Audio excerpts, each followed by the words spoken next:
One of these times I need to show up wearing a wig. Like great big flowing Rachel hair. Start the game already!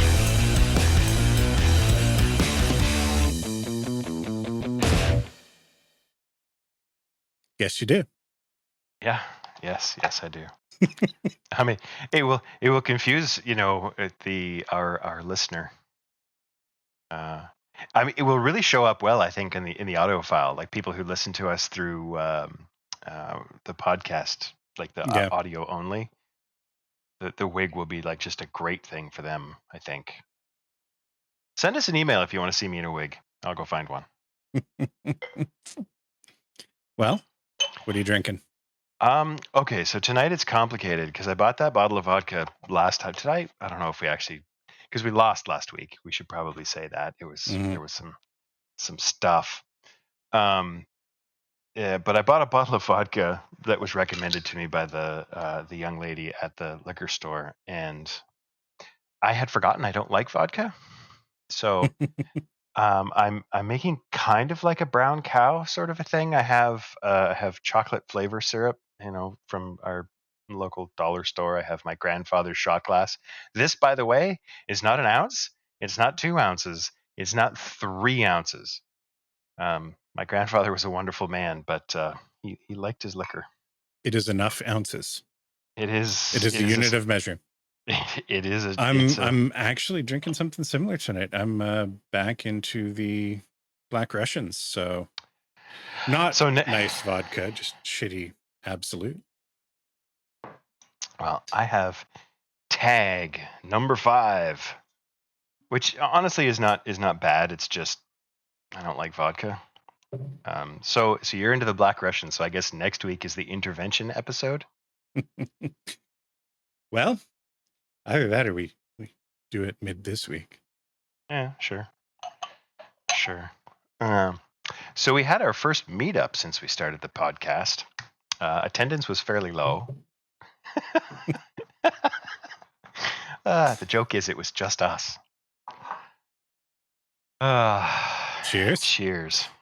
Complicated. That's a good way to describe how this is likely to go. Yeah. Not sideways. Yep. All right. So politics and religion is on the table tonight. We won't be making any sense whatsoever. But it might be entertaining. That's the hope anyway. So we got to apologize. It's been a bit. It's been a hot minute, really. Yeah. We ran into some technical issues recording last week, and we could have pieced something together, but we just said, fuck it. We'll do it again. And the intention was to do it again like a week ago. Yeah. And then life. And life, and then you were traveling over the weekend, hence the meetup. But as a result, we're actually going to change things up a little bit. We're pivoting. Oh, new format. We're rebranding the channel. Yep. No, what we're going to do is rather than record like 1 2.5 hour episode, we're going to try and record like 2 1 hour-ish episodes. It'll be more digestible, I think. Yeah, shout out to Lionel, who is Rich. Hi, Rich, if you're still listening, because when I first told him about this thing, he looked at it and said, "Yeah, I'll go subscribe and maybe listen to it." And Dadrick, who sent us the email the following week, has listened to all of them. When Lionel first heard it, his response was, "Oh yeah, I see it. It's just like this isn't. Holy shit, these things are 2.5 hours long." And I think that's probably a fairly common reaction to. And it's a psychological thing, right? Because the reality is we're going to record 2.5 hours worth of content tonight. Yeah. We're not going to space it out too much more. Instead of like, weekly or every other week-ish, we'll just double the frequency, cut it in half. Yeah. It should help alleviate some of the technical issues that we've had. I mean, that's the main reason we've doing it. Second reason being, we're idiots, and who the fuck's going to listen to 2.5 hours of us? Also, like the whole shtick of the show is that we're drinking while we're talking, and we always end up with, "Oh God, gotta pee." There's also that. So, episode 12. Here we are. Soon to be episode 13. I think we're going to do a table talk heavy episode. But before we do, what's new, man? I mean, there's so much that we kind of talked about the last time we tried to record. The whole it's true. Welcome to the neighborhood experience you've had. Oh, yeah. Did I not? Oh, okay. That wasn't, I thought that was 2 episodes ago that we talked about that. So, yeah, had a break in. I now have security cameras all over the place. And my phone goes ding every time my wife walks upstairs. Ding every time the raccoon shows up on the back deck. Ding every time the cats go somewhere. But I have cameras. So if something else goes missing, then I can. The funny thing is that like I actually live in a tiny little town. I live in I mean there really aren't any bad neighborhoods in our town. We're very very lucky that way. We're kind of a specialized situation. We're a bedroom community for like one of 2 employers. And I mean I live in sort of the nice end of town, which is pretty much the same as the bad end of town. Uh, and when I told the neighbors like, hey, somebody broke into my garage and stole some stuff, their response was, what? That's never happened. Right, like they do a roundup every year of what was the biggest crime of the year, and last 10 it was 10 years ago I guess last time I saw it, but it was somebody stole a boat anchor, and the next day it was returned because they didn't realize it belonged to somebody. They thought it was just sitting there, nobody wanted it. Well, they stole a boat anchor. They stole a trolling motor and gas Some tank gas. now. Yeah, Pretty soon they're going to have a boat. I guess. Good luck running the boat on that gas. The gas they stole was 2 years old.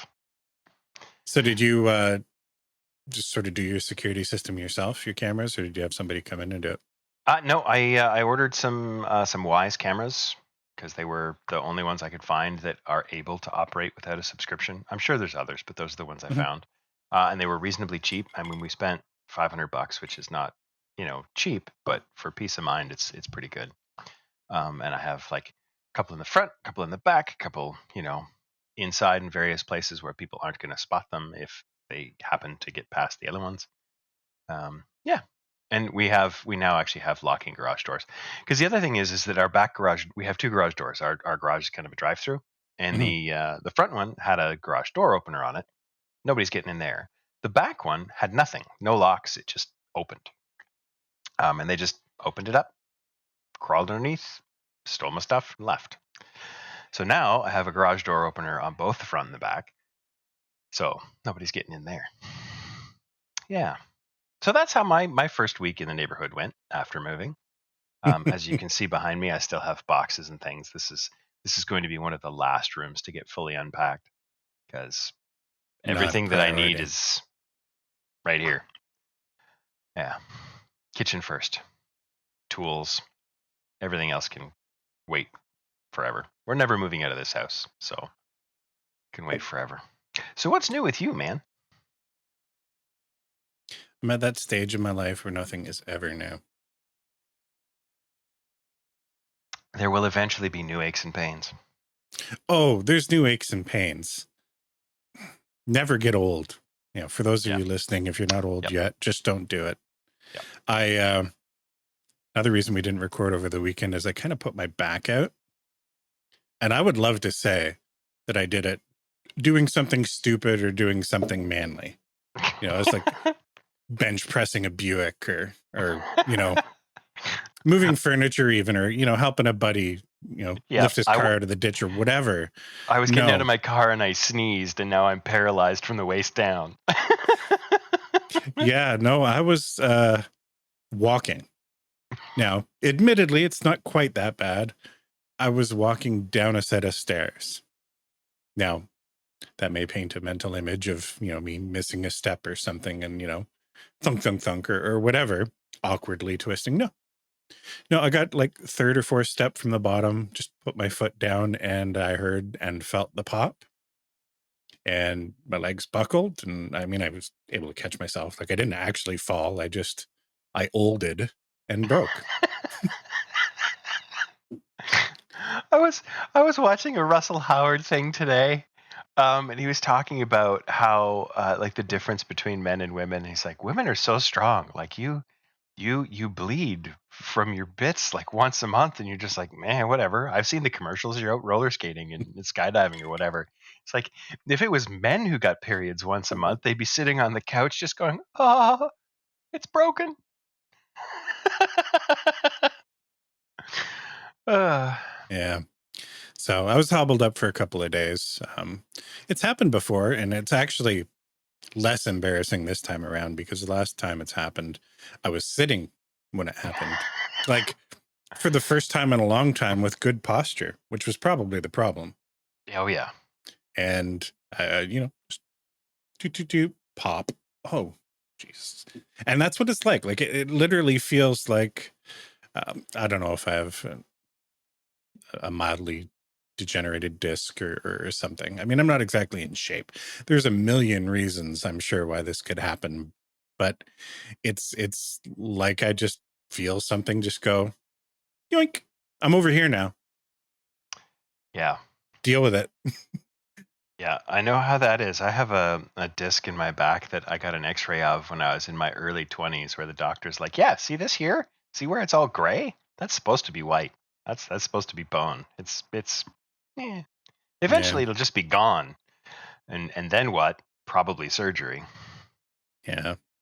My wife and our girls all have sort of degenerative problems, genetically predisposed to it. So normally it's them struggling with it, and they have good excuses for it. I don't. I'm old. I'm fat. At least you're not bald. There is that. That's a surprise. I'm wearing a wig. Me too, but it's not on my head. I need to drink after that one. Yeah. Hey, do you want to talk about some tabletop stuff? Let's do that.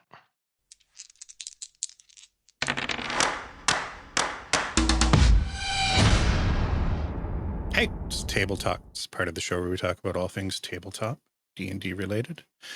Talson, you flagged this week that you wanted to talk about railroading, and that's about as specific as you got. I intuited that maybe it was tabletop stuff. I speculated it could be like model trains as well. Well, what I wanted to talk about was the driving of the Golden Spike in the Canadian Railroad on November 7th of 1885, as they were, building the Canada Pacific Railway across the great country of Canada. Okay, I thought you might, so I read up on it. I have notes. I did actually. This is okay. So so this is a tangent. I do have to actually immediate tangent off of this. Tangent.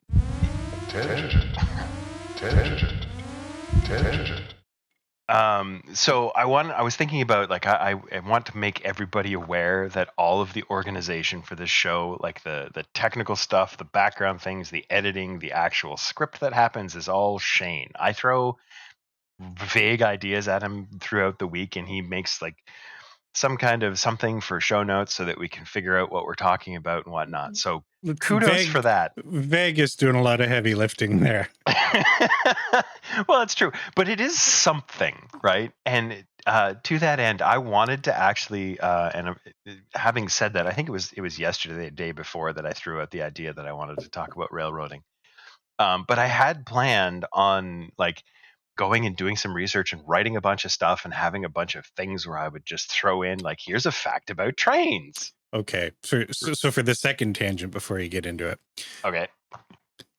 In Telson's defense, he tries.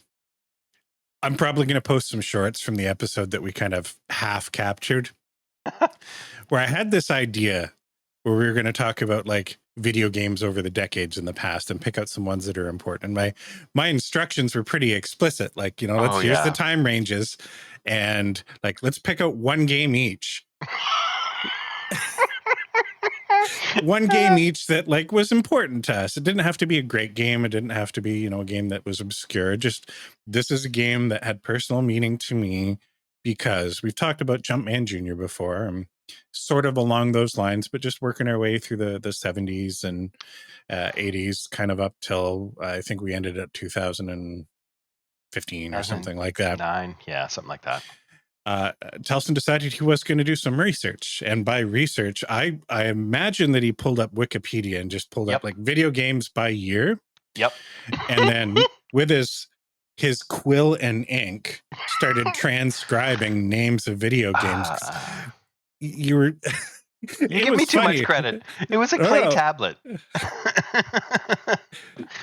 Oh man, I was trying to narrow it down. It's like, okay, I'm going to go through the list. I'm going to write down the ones that I have some connection to, and then I'm going to I'm going to pick out 2 or 3, and I'm just going to say, here's a short list of stuff. Do any of them, sort of have an impact for you? And here's the one I want to talk about. But of course, I didn't get to that point. I just got as far as the list. Yeah, and the cuneiform explains why you got to the not even the full list. You just got to what 85 or 90. Like, it was funny. Yeah, it was a giant list. It was riveting content. I'm sad you missed it.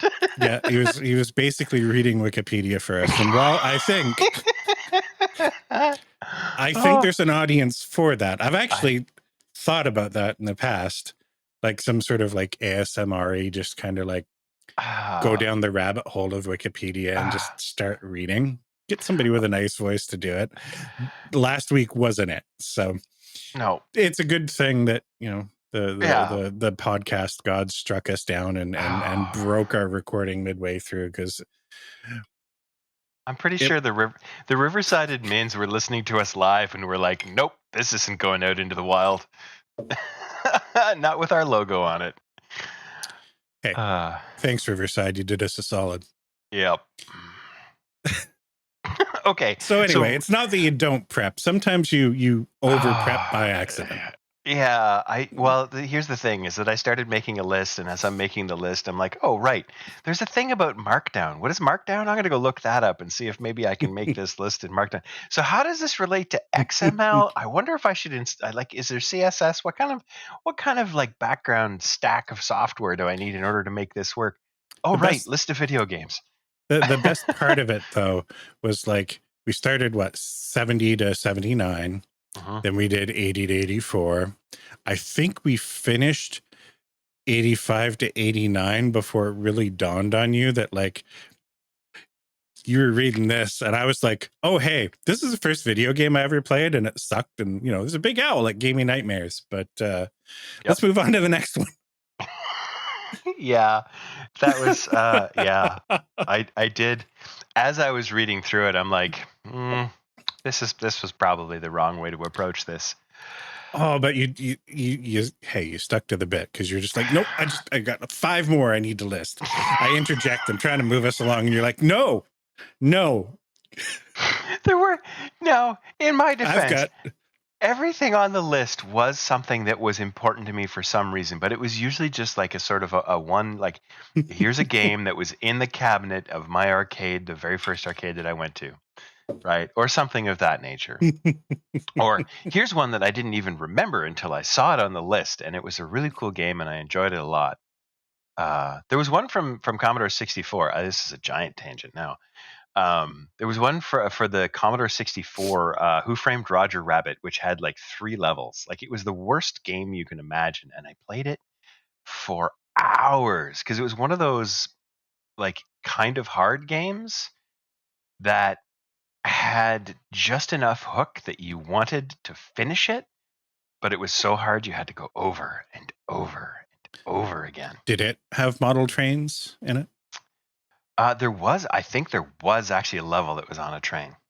Okay, so back to our subject at hand. I was actually looking, for those of you who are watching the video, I was actually looking to see if I could figure out how to use Reddit.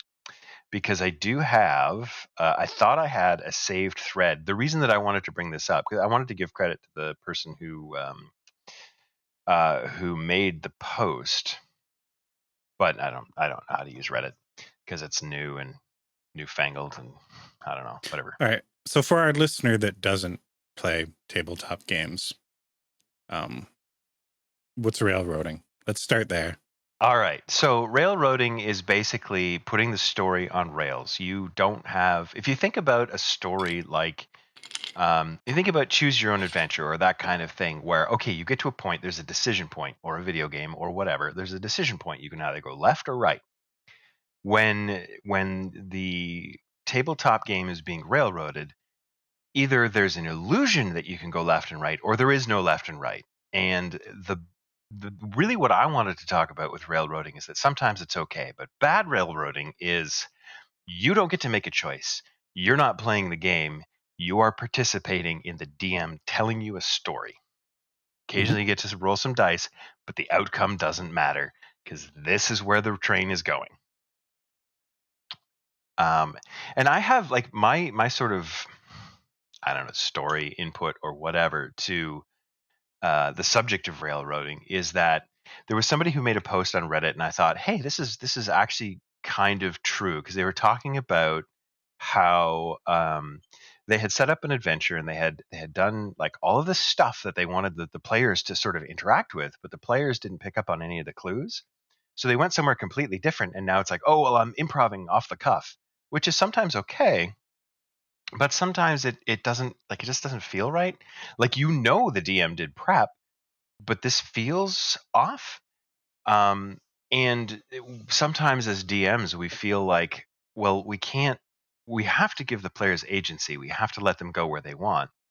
And this is where sometimes railroading is okay, because it is okay to say to your players, like, hey guys, I know that I talked up, like, I think it was an arena or something that he talked up, was he or she, I have no idea who or what, had set up this sort of arena thing where they were supposed to go in and do like some challenges and meet some people and stuff. But he talked it up so that it sounded a little bit too tough for them. So they avoided it. Right. And sort of the upshot of that, the outcome of that was the realization that sometimes it's okay to just tell your players, right? You don't have to, okay, you drop a couple of hints, they didn't get it. You can say, hey guys, I prepared this arena for you guys to play there tonight. If you want to go there, like if you want to, you want to go to the tavern and, buy a puppy, that's fine. We can do that. No problem. But if you're avoiding this because you think it's too hard because I'm trying to keep you away from it, I have it prepared and I do actually want you to go there. Right. And that it kind of comes into metagaming at that point as well. Anyway, so I don't know if you have any ideas or things to talk about for railroading. I agree that railroading is sometimes okay. Now, I'm gonna talk about campaign games because one shots and whatnot tend to be very railroady just in their nature, right? Like, yes, this is what we're doing today. Let's do it.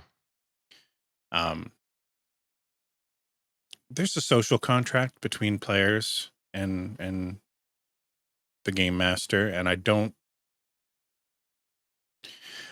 think you always have to come out and sort of explicitly say, like, out of the game narrative, hey, this is what I prepared for you. No, but sometimes it's okay. Sometimes it's okay, particularly if you find players sort of veering into a direction. I think in game you can adapt enough to give most your of players. The time. Yeah, I think yes, most of the time. Obviously, there's exceptions to every rule. Blah blah blah. Right. Your challenge as GM, before just stopping the game and saying, "Hey guys, this is what we're doing tonight," is to give your players a reason to want to be there. Give your characters, know enough about your characters and their motivations and sort of culture and nurture the development of that stuff so that you're laying a path in front of them, but they're reacting and they're putting their own spin and twist on it, but they're grokking what you're putting down. They're being like, oh, this is kind of what Shane or Telson has planned tonight, and you know what? It actually sounds really fun. Why would we try and avoid this?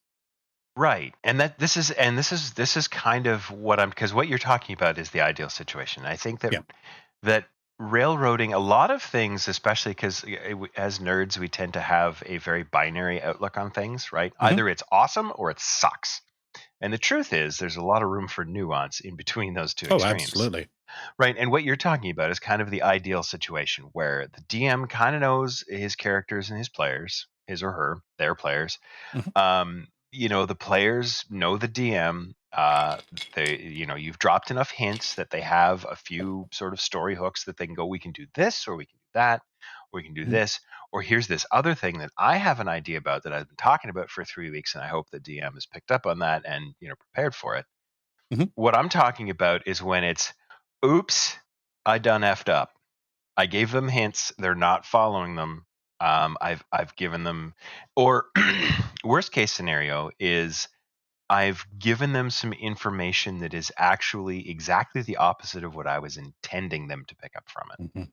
Right. Which was the situation here. It was like, I prepared this, but I talked it up like it was hard. So they thought it was above their level or something they're supposed to come back to later. So Mhm. you have like the railroading I'm talking is, and it's not, see, that's the thing is that railroading is the thing where it's a term that means different things to different people. It's true. Right. I like to think of like railroading is bad because there's only one track, you can only go one way and there's no options. I like to think of it a little bit like bumper bowling, Mhm. right? You can wander around a bit, but we're all going down the bowling alley to knock down the pins in the end, right? Like if you do something really weird, you can put lots of spin on the ball and you can bounce back and forth a bunch of times. You can even come backwards for a while. You might have to take 2 or 3 throws before you Mhm. knock down the pins, but we're going this way, Yeah. right? And if you've done your job well as the game master, DM, or whatever storyteller, they know this is the alley we're going down. This is the arrow that's pointing in the direction we want to go. The sort of head pin is kind of Mhm. like the big bad, and that's the story that we're going for.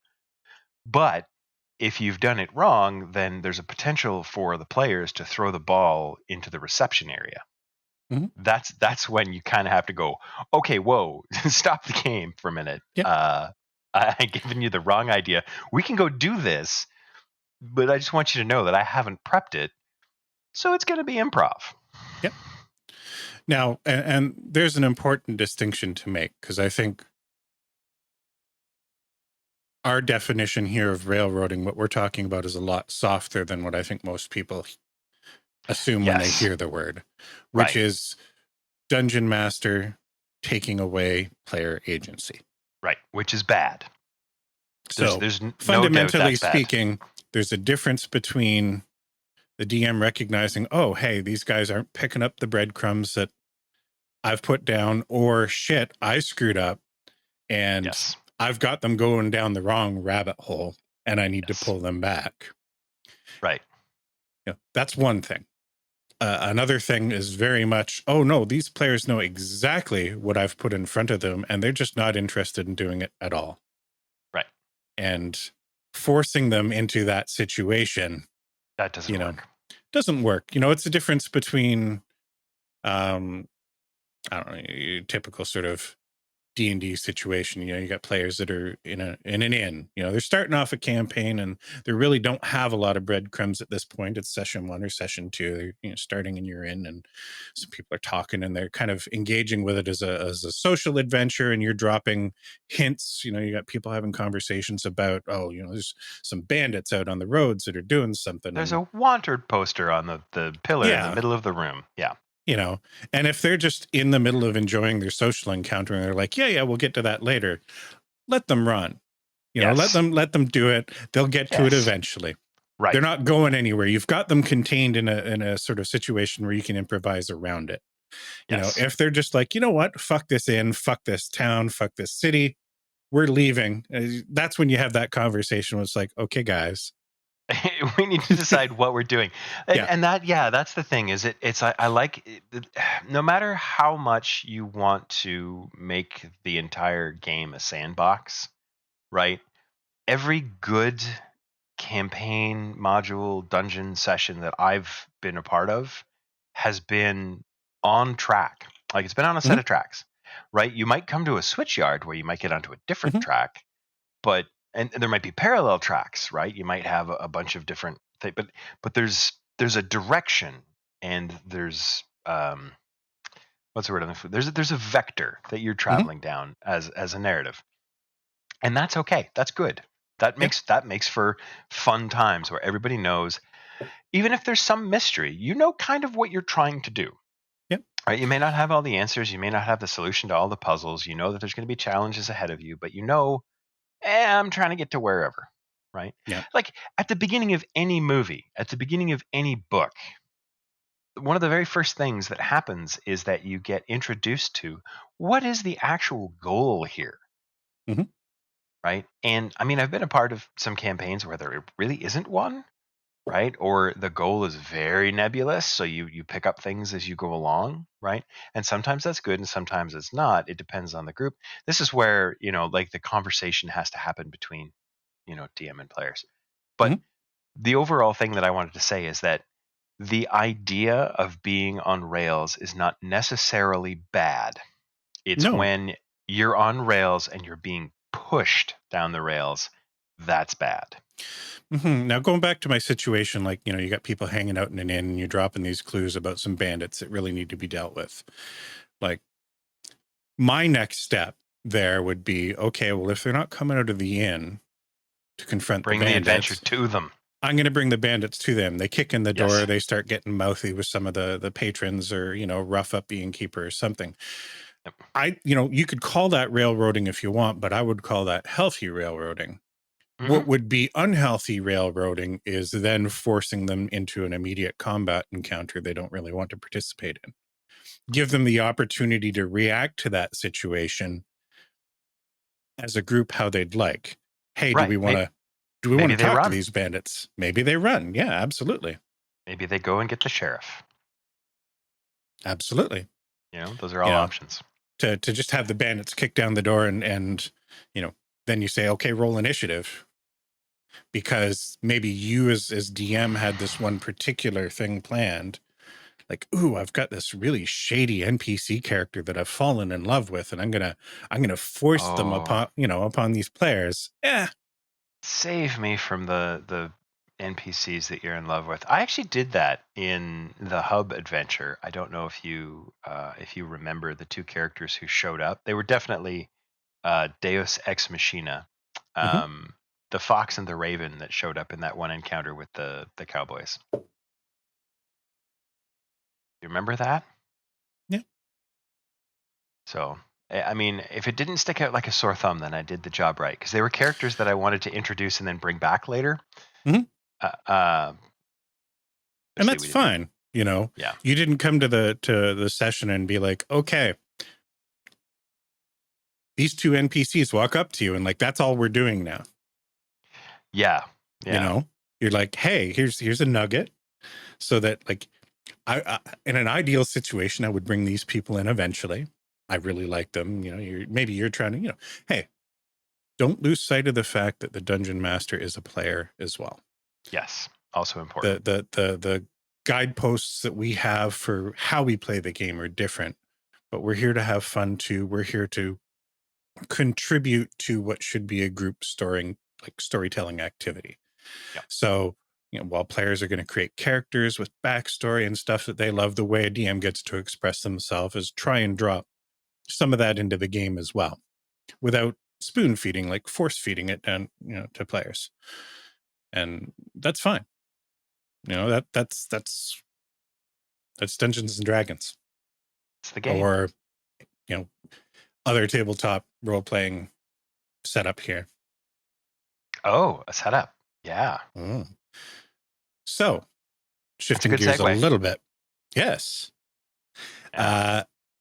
You're talking about, you volunteered. Oh, I did. To organize some sort of non-D&D one-shot. And you've been talking cyberpunk, you've been talking vampires, you've been talking steampunk, but like steam cyber. Yeah, I think the steampunk thing is going out the window, because cyberpunk is basically exactly as cyberpunk or as steampunk as I want to get. It's just basically steampunk with really advanced steam. The steam is basically chips.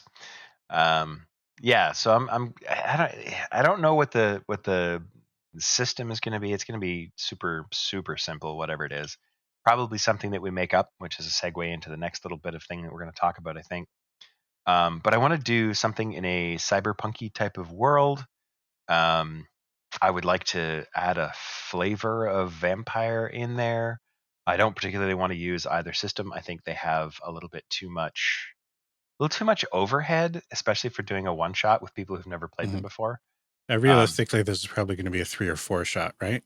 Yeah, that's what I'm thinking. Is 3 or 4 sessions. I mean, it might be over in one. I don't know. It really depends on how it goes. But I have an idea. I think there will be. I think in the first 3 or 4 minutes of the one shot that you will have to mute your mic because you will be rolling on the floor, pissing yourself laughing. I hope. Everyone else won't really understand why, but I think you will. But yeah, so I want to do something really role play heavy. Very, very combat light, much more about solving puzzles and things like that. I have some ideas that are going bounce. I'm trying though to do it very much on I'm going to set up some NPCs. I'm going to set up some puzzles. I'm going to set up a couple of milestone type ideas where, when this happens, and then just improv everything from there. We'll see how it goes. Maybe we'll record it. Maybe we'll share it with the world. So I have some questions for you. Shoot. Now, we both played Cyberpunk. We both very much enjoyed it. Yes. Probably more so than most people. Yeah, it was fine. Even saying that, what I will say is like Cyberpunk actually isn't something I'm fully into in the way that I think most people are. There's certain aspects of Cyberpunk that I'm kind of take it or leave it. And there's other aspects of it that I really, really enjoy. So the cyber part of Cyberpunk, I'm pretty take it or leave it on. Like the technology, the idea of like cybernetically augmented people in sort of a quasi-futuristic setting. Whatever. I like the sort of dystopian nature of it. I like aesthetically. Yes. That's really what I'm looking to. That's really what I'm looking Yeah. to lean into is just sort of the vibe, the feel, the the leather and spikes, and more the punk than the cyber part of it. Although like the cyber will be sort of background. Yeah, there's advanced computery shit going on. Yeah, if you want to interact with it, you can. Is a great vehicle for satire and really having cartoonish fun with some concepts that in other other vibes, other settings, whatever. Not so much. I've been watching. It's not true cyberpunk, but it's sort of cyberpunk. Some of the Red Letter Media stuff lately. They've done. They just did a review on RoboCop 2, and we'd actually watched the Total Recall review that they did a couple years ago. Again, just the other night too. The Paul Verhoeven stuff, and just I don't know. There's something about that sort of cynical, sarcastic, like explicitly like critical. Can you imagine what Jonathan Swift could have done with a cyberpunk setting? Yeah, that would have been amazing. And that's the aspect of the cyberpunk that I like. Like it's easy to sell sort of like a end stage capitalism kind of, I mean, Cyberpunk 2077 does a good job. And of course the cyberpunk stuff that influenced it and the precursor stuff from that particular IP. I enjoy that part. It's actually the technical stuff, like the idea of playing a hacker or something like that, I think might be interesting with the right system. But it's not the first thing that jumps out at me about Cyberpunk. No, and it's funny because when I play through it, every time that I play through it, I think to myself, I'm going to do something a little bit different. And every time I'm like, nope, I'm 100% into like hacking. That's it. Yeah. Now, the one thing I will say for Cyberpunk is that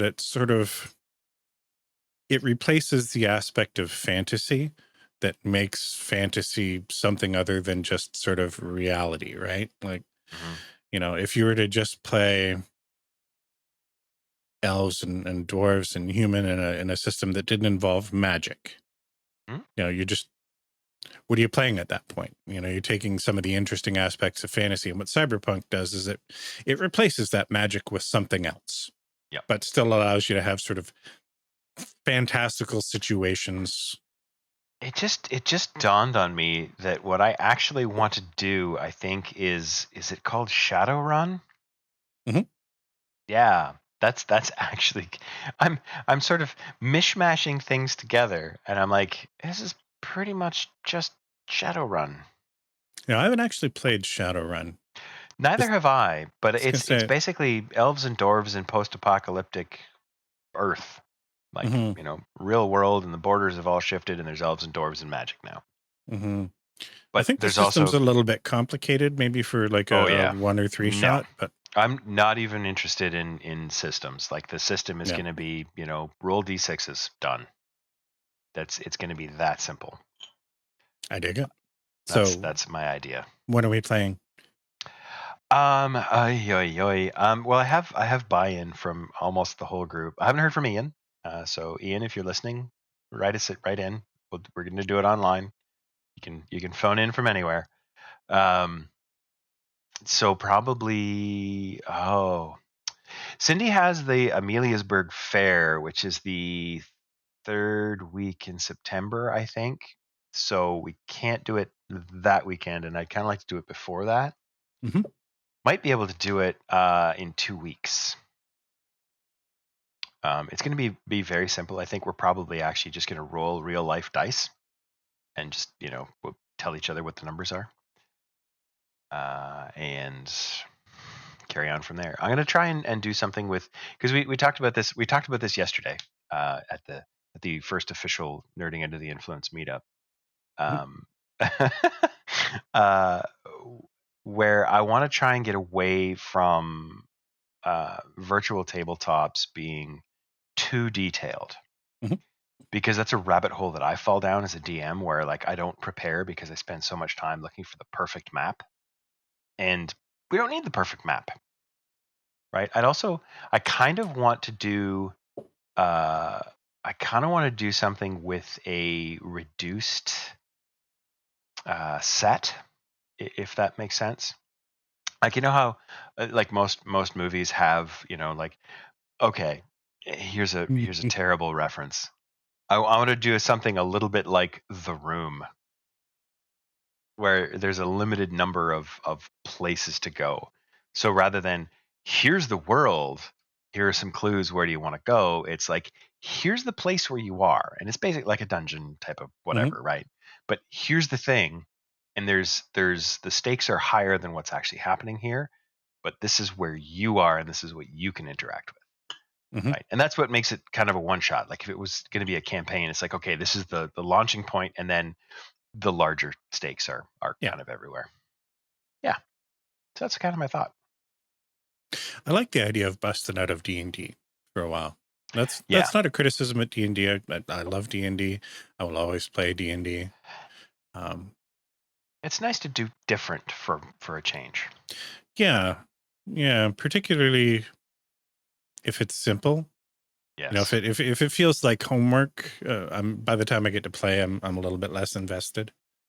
Yes. But if we can do 5 minutes of cursory reading and show up. You know what? I'm thinking that we can probably like launch from 0.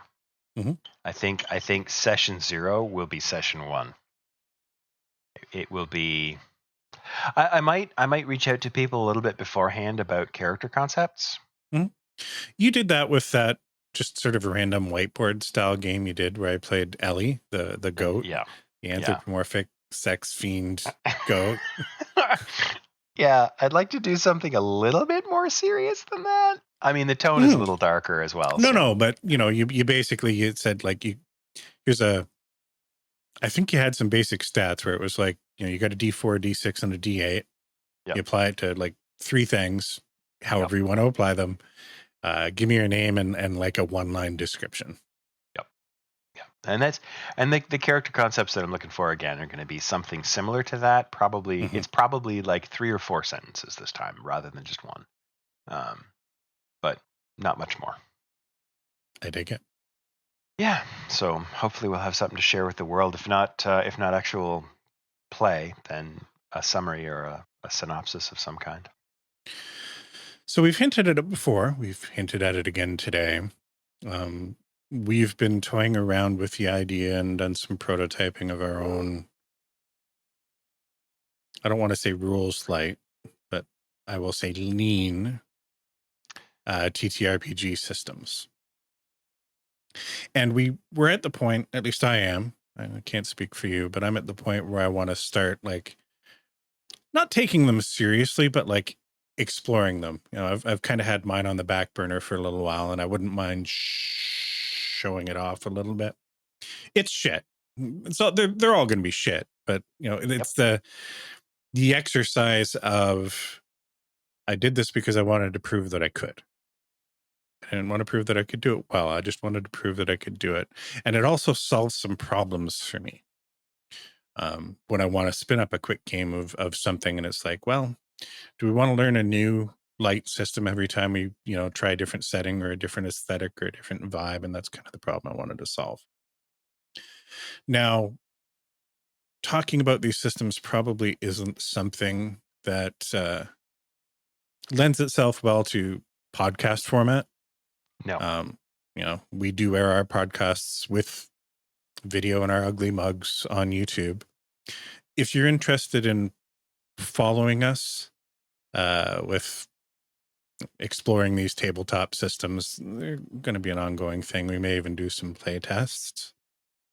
Hit us up on YouTube and subscribe. This is our self-promo plug that we never do. Whether we're going to live stream some play tests or whether we're just going to crank out some videos with some screen sharing or something, we're probably going to do it there. I don't think we'll pollute the podcast feed with that stuff because you really need to see what we're doing. Yeah, I don't know if we want to go out live. Can we afford to hire somebody to bleep us out? Yeah, no, won't be live. We'll record it, but you know, like we do now. Like I do minimal editing for these things. It's Yeah. you know, I live do to none. tape, live to Live tape, to tape. Yep. Yeah. So stay tuned. Don't know when we're going to get into that. I would like to explore it maybe a little bit in the coming weeks, but given that you're looking at planning a one shot, it might be best to save the meat of it until afterwards, unless you're going to lean on what you're building for your one shot.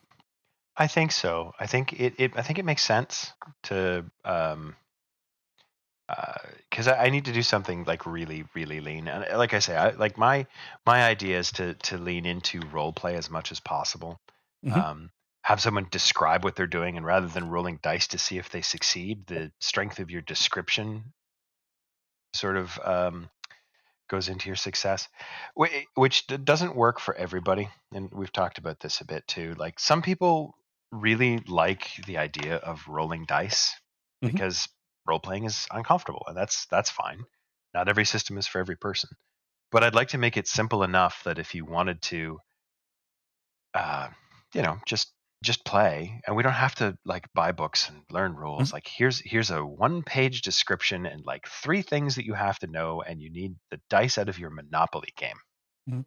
That's a conversation for another show. Is dice, specifically like polyhedral dice. The amount of people that spend a lot of money collecting them. I've been doing some research and looking at actually making my own, you know, printing off masters and then doing some poured resin casting. And it's a neat thing. And I get why people like rolling them.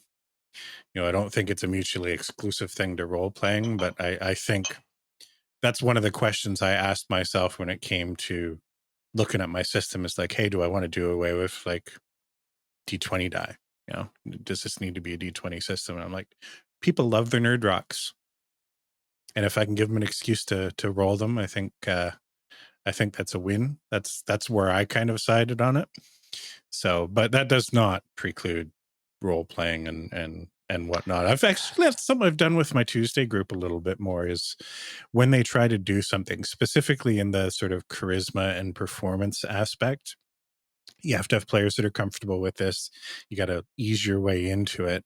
But when they succeed on a role, I then ask them to role play it. You know, what do you're pleading, you're trying to persuade this person. What are you saying to them? So that I can then react to it. I've got one player that plays a bard that has been starting to, just like 2 or 4 bars of like just humming or singing a song when trying to do something bardy. Mm-hmm. Not well, and that's fine. That's better, actually. Yeah. You know, just neat little sort of flavor touches, and just a shout out. Not that my players listen to this, because again, I don't think they actually know about it. But I'm going to tell them. I appreciate them. Yeah, go ahead.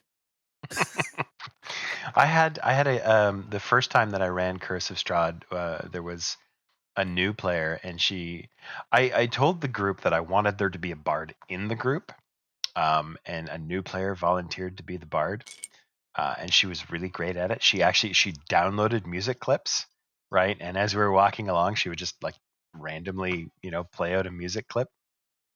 She took notes at the beginning of every session. She actually went through her notes and told a story about what happened last time.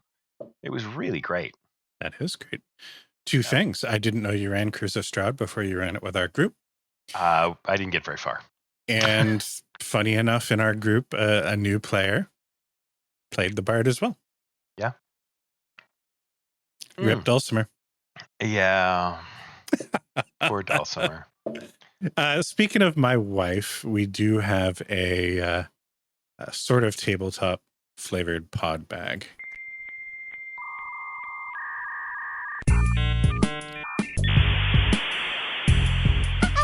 You've got mail.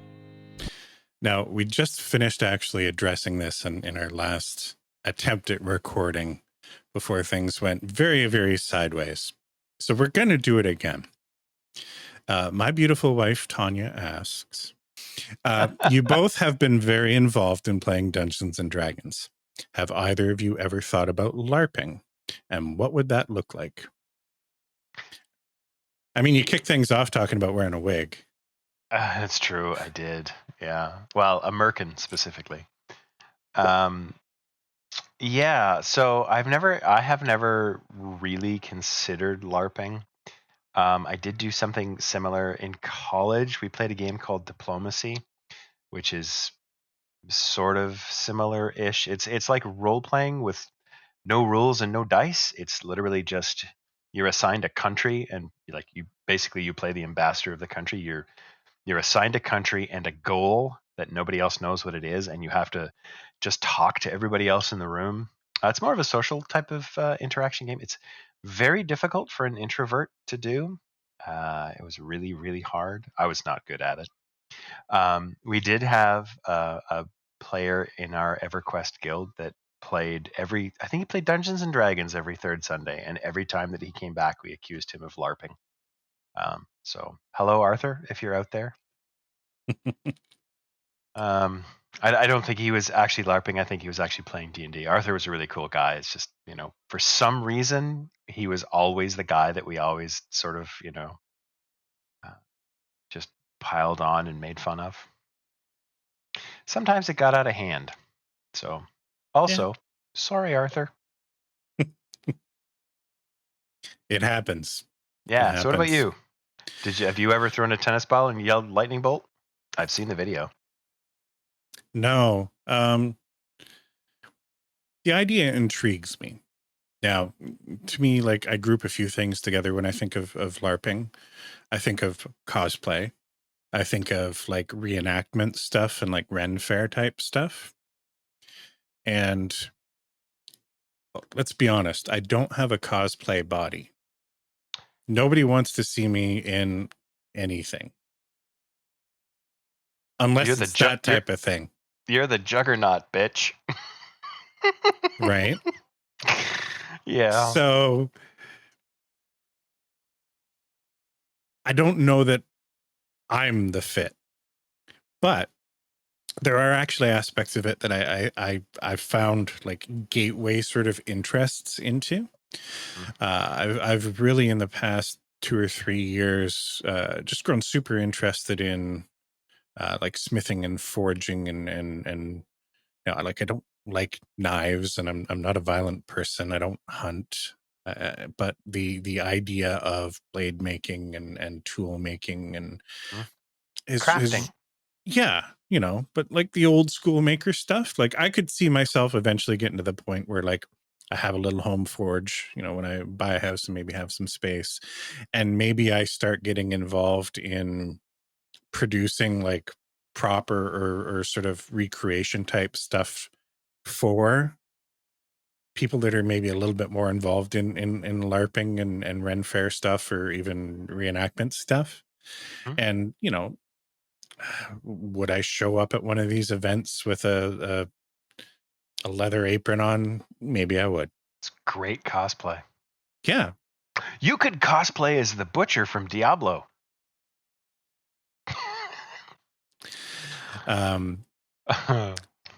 Props to those that do it, though. Like, I really respect that you put yourselves out there. It has not been in sort of related to Dungeons and Dragons. Historically speaking, it was the kind of thing that people looked at you strange for, and I would say probably more so with the LARPing stuff than playing D&D. I mean, D&D had the satanic panic stuff and of course all the nerd stereotypes and baggage, but D&D players looked down on the LARPers. That was sad. Yeah. And I think there's probably, like in any community, tabletop communities, terrible for this, people that were into it before it was cool and they get gatekeepery about it and protective of their hobby. You certainly see it in D&D with people that, look at the people that were inspired by Critical Role and some of the actual plays and they're like, that's not my D&D, And it probably isn't. And that's fine. No, probably isn't. And that's fine. But, don't be a dick about it. And I wonder, that's almost like a rule for life. Right? Yeah. It's the number one rule in any of my like table rules for any game I played. Don't be a dick. Yeah. If you're role playing a dick, you make sure that you out of character are not a dick. You have to say, my character's a dick. I'm not a dick. And eventually, if you're really not a dick, you will be uncomfortable playing that character and you will stop. Mm-hmm. And I suspect that there is some of those types of people in that LARPing community that, look at people that, cosplay at conventions and stuff like that. And they're like, that's not my LARPing. And I mean, you're going to run into that with any pastime and hobby. And if you can get past that and over the fear about not fitting or the criticism, you'll probably connect with some people that'll be lifelong friends and you'll grow to love whatever it is. If you're passionate about it as an idea, you'll probably be passionate about it in practice. So if I wake up tomorrow with a cosplay body, Ozempic, my friend. Then we're going LARPing. I'm telling you, it's a miracle, apparently. I mean, Phil Mickelson lost 400 pounds. Yeah. Or, I don't have something. Don't have quite that much to lose. I think that's where we're going to basically wrap up our first episode recording today. But before we go, I do have a parting gift. And I show you how deep the rabbit hole goes. Anybody want a peanut? Also tabletop themed. What I want to share with you all is, I don't want to say it's little known, because it's a spin-off of one of the original D&D actual plays. People that are sort of big into actual plays are most likely aware of things like Critical Role, obviously, but one of the early shows was started as an audio podcast, Acquisitions Incorporated. It was done by the guys behind the Penny Arcade comic, and they've had various people involved in it. Will Wheaton was in it at one point. Patrick Rothfuss was in it for years and years and years. And their stuff is fun, but the game kind of got spread out, being primarily sort of a stage game at PAX conventions, so you're only getting like 2 or 3 things a year. But Jerry, one of the Penny Arcade guys, started running a live stream game weekly called Acquisitions Incorporated, the C Team. And it very much fits with like my kind of game. Now, it is all theater of the mind, which isn't something I do explicitly, but it is done extremely well. It is very, very friendly for new players. If you've tried to get into things like Critical Role and you were a little overwhelmed or intimidated by the idea that, oh, you have to be a professional voice actor to be a D&D player, because everybody around the Critical Role table is professional voice actors and they do it extremely well. This is very much the opposite of that. For the most part, is just a bunch of nerds, old school nerds, new school nerds sitting around a table playing D&D. Everybody's likable. Some of them were new players when they started. I like Jerry Holkins in general. I like the way his mind works. Some people find him a little bit annoying, and that's fine. I get it. I don't. But give it a shot, particularly the first couple of seasons before it gets a little bit weird. I think if you've been looking for an actual play and you haven't found one yet, the C Team might be what you're looking for. There is a bit of a back catalog to pour through, but it's not like the hundreds and hundreds and hundreds of like 3-hour plus episodes that you're looking at trying to get into like old Critical Role campaigns. Can't. If you have a problem and you look hard enough, you just might be able to find the C Team. It's time to take a break and pour another drink. Yes, I think so.